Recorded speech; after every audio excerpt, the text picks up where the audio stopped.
What's up, Internet? Welcome back to the Octopath Traveler character overview, and we're gonna look at Ophilia the Starseer today. The funny thing about the Starseer is that personally, I don't really like it that much as a secondary job, mainly because all the different auxiliary effects or bonuses that you can apply to the rest of your party members are easily done by other classes. For example, things like the BP boost is a lot easier to do if you just have merchants on your team, although you could use them in tandem with each other if you were so inclined to require more boosts overall.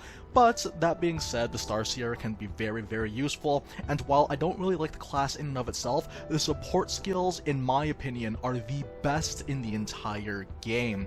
This is the reason why you want to get Starseer. All of the different abilities that you can get, particularly BP Eater and the Boost Star, those are both extremely valuable ones to get, and I would recommend having them on almost all of your characters. So the thing about Ophilia is that she is your quintessential cleric support unit. She has very high elemental defense, decent HP, high SP, and decent magic attack. She is meant to be the cleric, but she can go for offense if you give her the Starseer class. The Starseer class in and of itself has one offensive spell, which is Shooting Stars. The thing about Shooting Stars is that it's a 3-hit attack that hits for 3 separate elements, and the way that I see it is that if you want to play around with the elemental bonus weapons, then a staff user or an innate staff user would be the most optimal due to the fact that this class already gives you Spear and Dagger, meaning that you'll be able to take advantage of Tradewind Spear, the Bishop Staff, and the Adamantine Dagger. So let's quickly look at the equipment here.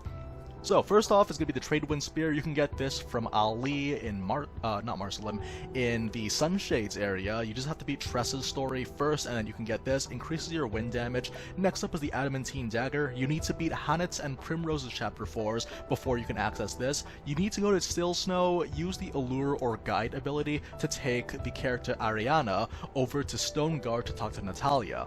After you do that, you'll finish that first quest, then you can go back to Orin, who's also in Still Snow, and then do the exact same thing, and you'll have a dagger that increases your dark damage. And then finally, there is the Bishop Staff. You can get this one from the Cathedral, and the Cathedral, essentially, you just buy this or steal this, however you need to do it, and you'll get the bonus damage. These 3 elements are the elements that are applied whenever you use Shooting Stars, so you will max out your damage as best you can when you do this. Of course, because we're trying to go for more of an offense-based build, we're going to give her the elemental attack increase in Sorcerer's Robe, and 2 elemental augmentors. If you want to go for optimized stats, Cyrus may be a better pick, so it's all up to you, but I personally like to have Ophilia as it because I like the idea of Ophilia just calling down fire from the heavens to smite her enemies. I just think it has that little nice class fantasy thing going on for it.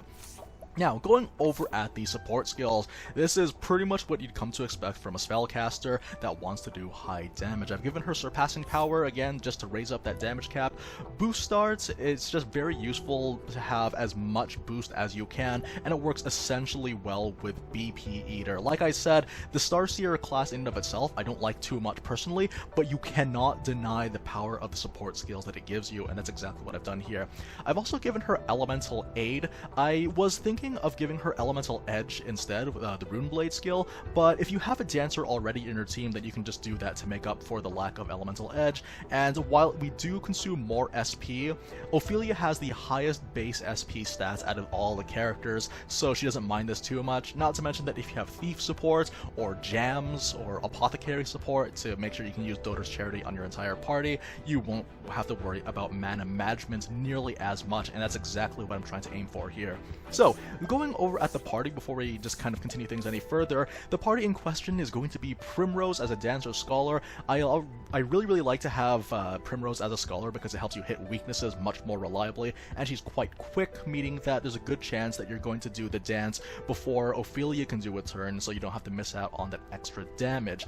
Next up is going to be Therian the Cleric, again, mainly just for giving us more of that SP, and it's really nice to overheal with the SP, considering that Elemental Aid does bring up the cost of the Shooting Stars to 70, which is quite high even for a character like Ophilia. And then of course Cyrus the Sorcerer for the Elemental Break, which means that our elemental attacks will do even more damage. It's very useful. So what we're going to do is that we're going to cut the video, and I will show you guys 2 bosses that we're going to kill in a couple of turns of setup using Ophilia the Starseer. I guess we're going to start things off by going to Ophilia's boss. So this is pretty fitting that we would do this. It's a pretty simple fight overall, but it's one that you don't want to stretch on for too long, because he does have an ability that prevents you from using spells. It's very, very frustrating. Okay, so the weaknesses that I am aware of, I know that he has a weakness to sword, axe, ice, and light, and thankfully we do have plenty of those, again due to the fact that we have a scholar on our team. So let's see what we can do here. Start things off with a blizzard. Primrose has an absolute 0 staff, so her spells are going to do a little bit more damage, so keep that in mind.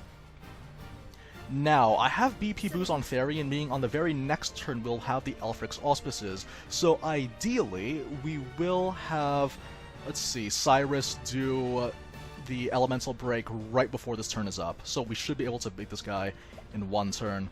Let's go for a single light spell for this one. Alright, so we have one more hit, and then Therian could just easily finish that off with the sword. And I think after this, I think the conditions will be clear. We're going to go for a single boost to make sure that the Elemental Break can last a little bit longer. Probably don't need to, but we might as well max it out, considering that the BP is never going to be used otherwise.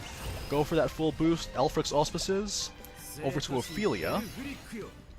And then Primrose is right before Ophilia. Thankfully, Ophilia is slower than the rest of the characters in here, except maybe for Cyrus. So just use that Peacock Strut. And thanks to the fact that we have BP boost, we only need to wait one turn to go for a full boost. It's going to be one whole turn of setup, but we're going to do a substantial amount. Here we go. So yeah, we're looking at approximately 200,000 damage per casting of this. It's very, very long setup in comparison to, say, like the War Master or even the Rune Lords, but still you could easily get the job done, even for a class that's meant to be completely geared towards support. So how about this? We're going to go over to the boss with the highest HP out of all of them, and we're going to use Inspiriting Plums just to heal everyone up quickly, or just a basket, that works too. Just one more. Make sure Ophilia's tops up. What I also could have done is have Therian do a share SP very early on, so that we don't have to worry about spending too much of our SP. Now, he's going to spend his first turn doing this. He has a weakness, I believe, to Spear, Bow, Fire, and Light. So here we go. We're going to just probably cast a... Now, I see that he's going to be going after Ophilia, so we're gonna just go ahead and break for that next turn. So for now, yeah, just 3 hits of Ignis.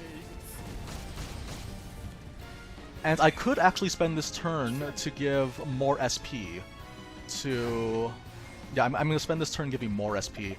This is actually a very, very good position for us. Again, it helps to have a Sorcerer on your team. Sorcerer in tandem with another Scholar. There you go, let's go for a buff dance. And I actually don't have to do too much about this. How about I give myself more critical damage? Yeah, let's increase my critical rate, because why not? We're here now.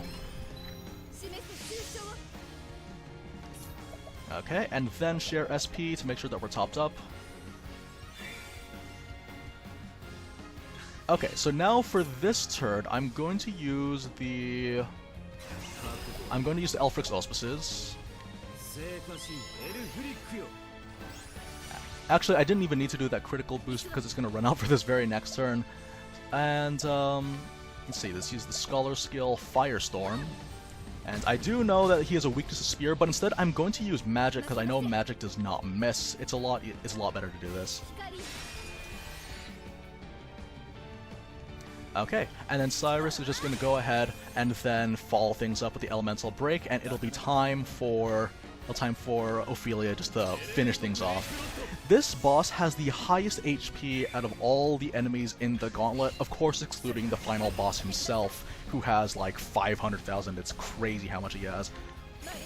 And remember, the Staora's Prophecy does not work with the Aelfric, so you don't expect to cast it twice. Unfortunately, the Divine Skill did not stack. But yes, as you can see, we were able to do a substantial amount of damage. It is quite a bit of cost in terms of SP, but the setups are pretty much what you'd expect. It's very akin to what we've seen with the Rune Lord Tressa, where you use Balagar's Blade, but just a little bit of SP used. Not to mention that this could be arguably considered more efficient due to the fact that Ophilia has more SP than Tressa. She actually has more SP than all the other spellcasters too. So it does come down to what you wish to do.